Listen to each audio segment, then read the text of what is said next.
Semangat perubahan datang dari Maumere, sebuah kota kecil di Pulau Flores, Nusa Tenggara Timur. Kota yang dikenal dengan keindahan alam serta kekayaan budayanya ini juga berkehendak untuk memajukan pertanian dengan teknologi. Semua tak lain tumbuh dari kerja nyata para petani muda Maumere, salah satunya Yance Maring. 5 tahun terakhir Yance aktif mengembangkan komunitas petani muda di Maumere. Kita ini juga dibesarkan dari orang tua petani. Mereka dengan latar belakang pendidikan yang terbatas, tetapi pun mereka mampu membiayai kita sampai kemudian di perguruan tinggi. Jadi saya pikir itu sebetulnya punya potensi yang bagus. Dan kita ingin memotivasi anak-anak muda, karena hari ini anak-anak muda cenderung tidak ingin terjun ke dunia pertanian, padahal punya potensi yang cukup bagus. Sehingga hari ini kalau kita mau memotivasi anak-anak muda untuk mereka berani untuk terjun ke dunia pertanian, tentunya harus dengan sentuhan teknologi. Yance sudah terbiasa dengan kehidupan bertani, namun ia melihat banyak tantangan yang dihadapi para petani.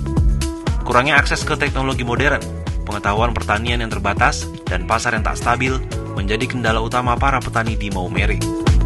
Berbekal pendidikan yang ia peroleh dari sekolah di Israel, Yance bertekad untuk membuat perubahan.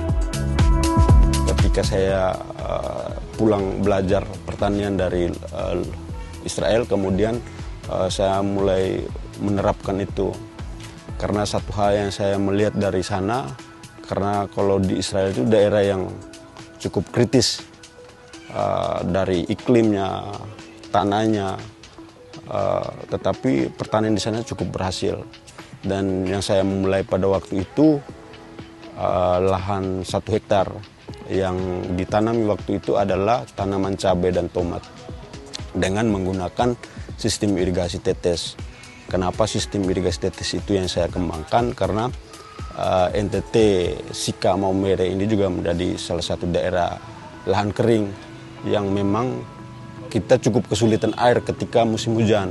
Nah, dengan menggunakan sistem ini cukup terbantu, artinya kita bisa memproduksi tanaman hortikultura ini bisa sepanjang tahun.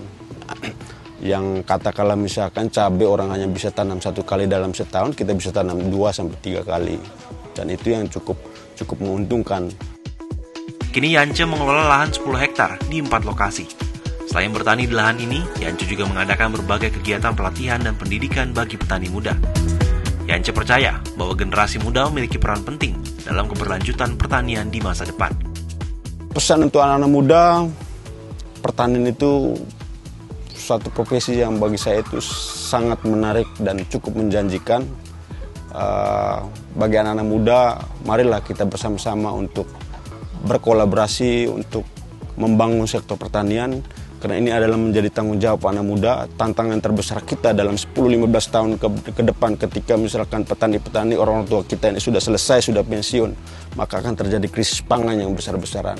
Dan itu yang diharapkan regenerasi petani anak-anak muda seperti kita ini harus memulai sekarang. Kisah Yance merupakan contoh nyata bagaimana semangat, pengetahuan, dan inovasi dapat membawa perubahan positif dalam komunitas. Melalui usahanya, Yance tidak hanya meningkatkan kesejahteraan petani di Maumere, tapi juga menginspirasi generasi muda untuk terlibat dalam pembangunan pertanian yang berkelanjutan di NTT.